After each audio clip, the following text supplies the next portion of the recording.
Okay, so this isn't political science per se, but it kind of fits into the category of kind of taking a system or concept or something to that effect from a science fiction, fantasy, or just a work of fiction in general and kind of breaking it down and systematically analyzing it. So, we're going to be talking about the idea of evil from Berserk. Now, the idea of evil, whether or not it's actually canon, is an interesting question. Mira kind of retconned it, but kind of didn't. He said putting it in revealed too much too soon, and that statement kind of implies that it is canon, but he's doesn't want it to be revealed. He also said the idea of evil is so powerful that it dramatically limits what he can do later on, and it kind of undermines the story. So take that for what it's worth. Did he retcon it? Did he not retcon it? He could have, I guess I could say he could have semi-retconned it. Like, he could have said that there is some aspects of that we're keeping around, but for the most part, it's been retconned. So, anyways, that's my really bad attempt to address that controversy. And yeah, let's continue. So, what is the idea of evil? We'll talk about the God Hand later, but the God Hand's pretty straightforward. The idea of evil is also called the desired God. It is. It's kind of hard to describe. It's an ideal, basically. I think the best way to understand the idea of evil is to take a platonic form, but make it the inverse, to make it like an evil platonic form. The idea of evil comes from the world of ideals. Berserk, I always say Bleach for some reason. Berserk seems to take a lot of inspiration from Gnosticism and Neoplatonism, and it's kind of the one, but instead of the one, it's the opposite of the one. It's the ultimate evil. In Gnosticism, you often have dualism, where you'll have the supreme good or the one, and then you'll have the opposite. In Zoroastrianism, it's the lie or Ahriman, but evil's more than an absence of good. It's a completely separate ideal, and the idea of evil exists within the world of ideals, in which human thoughts create reality. So the idea of evil came into existence because humans wished for a reason for their suffering. Humans for all time have wondered, why am I suffering? Why is there death? Why is there pain? Why is there disease? I wish that there was a meaning to this. I wish that life had purpose. And in response to that, the collective wishes of humanity created the idea of evil, which is, I think, one of the most interesting aspects of Berserk is this idea that the collective will of humanity is evil, and it's strong enough to create an evil god. And despite the idea of evil being utterly, well, evil, and despite the fact that the God Hand are pretty much one of the most evil things in fiction, there is a decent case made in Berserk that both the God Hand and the idea of evil are just fulfilling the wishes of humanity. That they're just doing what humanity wants. And a friend of mine pointed out, he's like, Argent, I think what you a lesson you can take from this is when people ask, why doesn't God answer our prayers? Because if God answered every prayer, it would be like the God Hand, and it would be like the idea of evil. So, yeah, so humanity basically wished that there was meaning for their suffering, that there was some kind of grand God or transcendental force responsible for it. So the idea of evil is basically there to cause suffering. So it's to make suffering not arbitrary anymore. So suffering doesn't just happen because a plague breaks out. A member of the God Hand will create a plague and carry it out. Wars are caused by the God Hand. Coups are caused by the God Hand. Famines and feasts are famines and droughts are caused by the God Hand and by the idea of evil.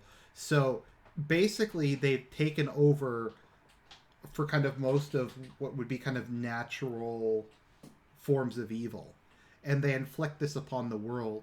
But in a sense, this is what humanity wanted. They wanted something to blame for their suffering, and so they have a dark god reigning over them. once again, it's an incredibly scary um, concept, and the concept continues to get scarier the further you look at it.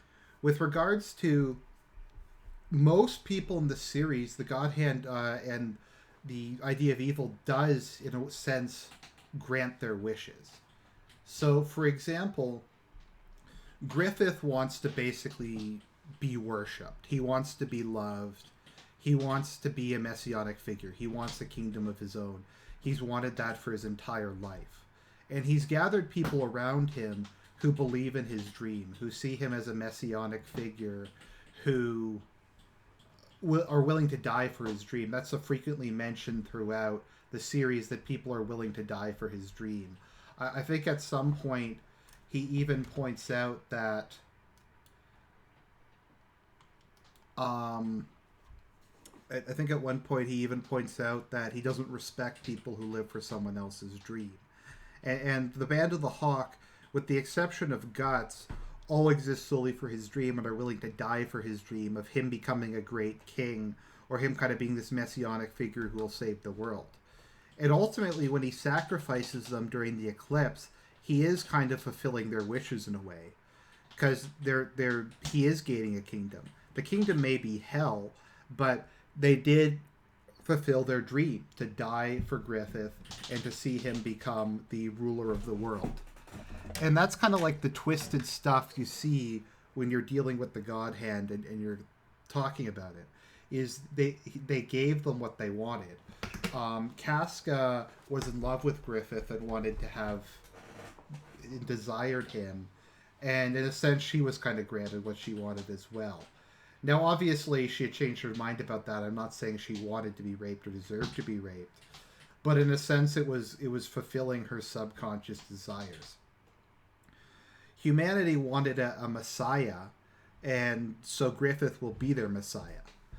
And that is what they desired. It's interesting because when Griffith meets the idea of evil, the idea of evil says, save or condemn humanity. Regardless of what you choose, it will be their will. So there's kind of a thought process that the idea of evil doesn't have a will of its own. That it barely really has a consciousness or a will.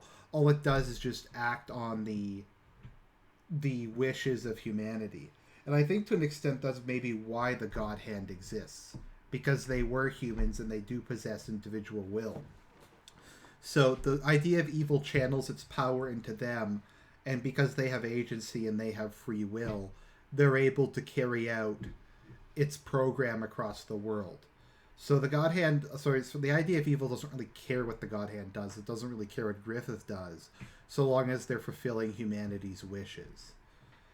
And it's kind of interesting. What it really kind of reminds me of, both in terms of its appearance and in terms of how it acts, is Azazoth from H.P. Lovecraft.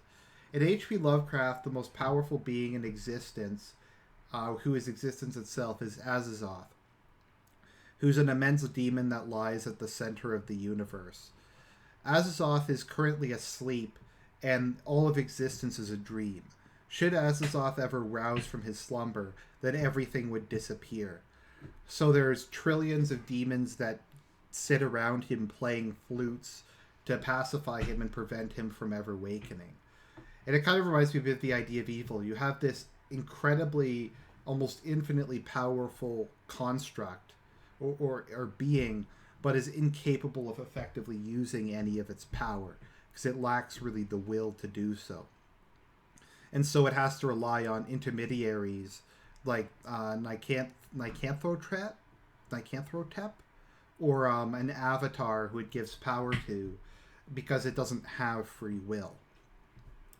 So it's interesting. The idea of evil, yeah, I think it really kind of inspires.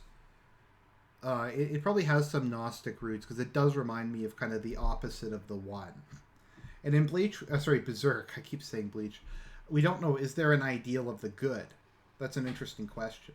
Because we do know there are gods of good. There's the four kings of the earth. And the four kings of the earth kind of roughly correspond to the God Hand. There used to be 4 fingers of the God Hand. There were 4 kings of the earth. Maybe there'll be a 5th king of the earth. I think it would be awesome if Guts became the fifth king of the earth. Fingers crossed, but maybe there's an idea of good behind them, because good acts in a different fashion than evil. It tends to be less direct. It tends to be more about empowering others to have the strength to do the right thing, rather than assuming direct control like Legion would. But yeah, that's just kind of briefly going over my thoughts on the idea of evil and the God Hand. I guess there's like one, or maybe just talk a bit more about the God Hand before I kind of conclude. So it's an interesting question. Did the God Hand always exist? Because some people have asked, has the idea of evil always existed? Because I think it says something to that effect. But if it's created from the combined desires of humanity, it couldn't have always existed. Probably as soon as humanity developed civilization, or once humanity started contemplating the universe, it would have developed. But there's no way that it can be the embodiment of all. Sorry, could have been the creator deity of the universe. So there still could be another god in Bleach who is just not particularly active in the world, or is not obviously active in the world. With regards to the God Hand, there's an interesting... The question is, has it always existed? Because I think it's, every 216 or something, 264. Every X number of years, another member is inducted into the God Hand. So the question is, if there's only 5 members of it, either it started 1,000 years ago and Griffith is actually just the 5th person to ever be a member, or there's turnover. And after there's 5 members of the God Hand, the next time one's added, another one's destroyed and is cast into hell. So does this mean that next time the eclipse happens, Void will be destroyed? Or does it mean that there's been people lost before? Also, there's the issue of why Griffith is the 5th and why there isn't an obvious 5th one who is destroyed. I mean, no one refers to that. So it's an interesting question. Also, it refers to 4 angels destroying the old empire. So if we're taking the perspective that the God Hand is not eternal, is not eternal, but started, and that there hasn't been any turnover, then there wouldn't have been any members of the God Hand back then. Just going by timelines. Sorry, it's kind of confusing, but I think you understand what I'm trying to say. But yeah, so that's kind of... So the question is, okay, so we kind of have a couple different scenarios here. If there's no turnover in the God Hand and it's not eternal, then it started 1,000 years ago, and the 4 angels had to be the 4 kings of the earth, because there only would have been one member of the God Hand. That probably would have been the ascension of Void. So that would have started back then. If the God Hand is eternal and there is turnover, which I guess was the only other option, then there must have been a couple people who died, a couple members of it who were turned over prior to Griffith ascending. So either the Skull Knight succeeded in killing one of the members of the God Hand, or he was killed off screen prior to the series. But I don't really know. As far as I can determine, I think that Void was the wise man who called down the 4 kings to destroy the old empire, which is kind of weird considering the 4 kings are gods of light. But it could make sense because apparently the old empire was built on like slavery and was just horrific. So I could see the 4 kings coming down to punish that guy.